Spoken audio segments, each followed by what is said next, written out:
Let's do the Monster Mash. That's right, everybody. We're getting into it. Welcome back to another episode of Did I Fix? Special Snobtober Halloween edition. And today we're diving headfirst into the 1987 cult classic, The Monster Squad. That's right.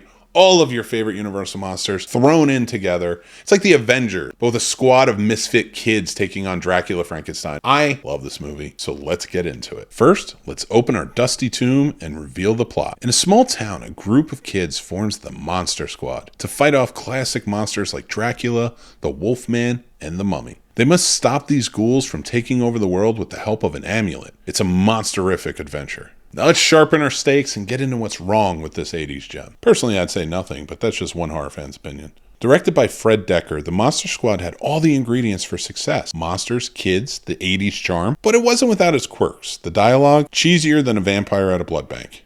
But don't worry, we're not here to suck the fun out of it. I mean, come on. Let's reveal some trivia and some fun facts, like the treasure in the crypt. Fact 1. The film's Dracula, Duncan Rhaegar, took his role seriously. He even insisted on having his lines in Old Romanian, making him one of the few Draculas to do so. Fact 2. The Monster Squad had a modest budget, but it used its resources creatively. The costume design for the monsters, especially the Mummy, was top-notch. Now let's knock on the coffin and see what the box office and critics had to say about the Monster Squad. With a budget of around $12 million, the Monster Squad brought in about $3.8 million at the box office. It's like a vampire getting a sunburn. Critically, the film didn't get the love it deserved back in 1987. But like a good vintage monster, it aged well and found its cult following, including this guy. Its legacy? The Monster Squad is like a poster child for cult classic. It's a reminder that if a film doesn't break the box office, it can still find a special place in all of our hearts. I love this movie. I watch it all the time. It's one that never really grew old on me.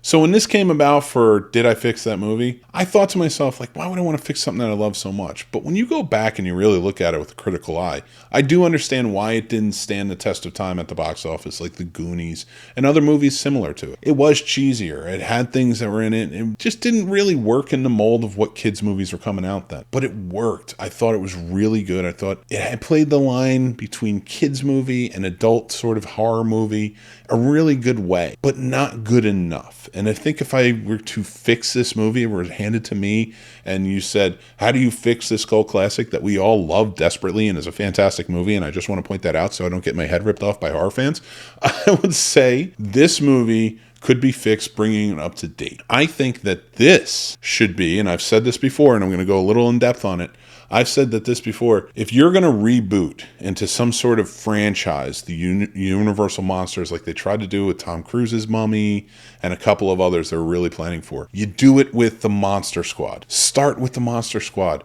Bring them up to date. Make them your connection. They're your Avengers. And then bring all the bad guys back together again. Why not? They're older. You can tell a different story. It can kind of be a requel. You can bring back some of the people from the original. It could be a lot of fun. And then they're all older, so they can be a little grittier. There can be a little more blood to it. It can be a little more up to date in terms of horror and what we love. But we can get all the Universal monsters back, and you can tell different tales about them too.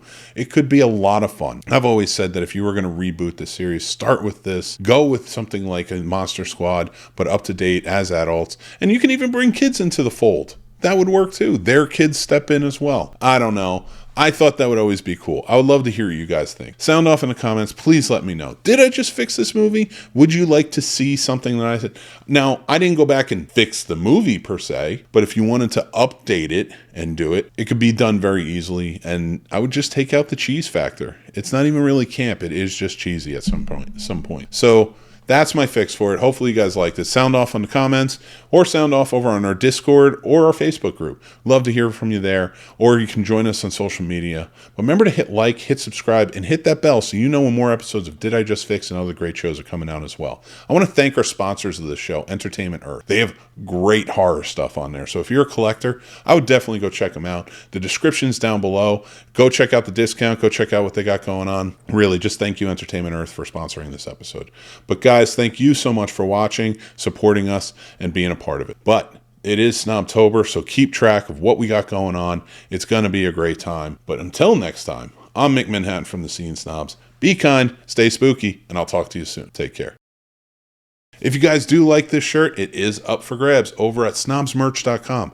We have this style and tons of others. If you're a horror fan, sci-fi fan, or any type of movie fan, I think you'll really enjoy what we have going on there. So thanks a lot. Go check them out, and I'll talk to you guys very, very soon. Take care.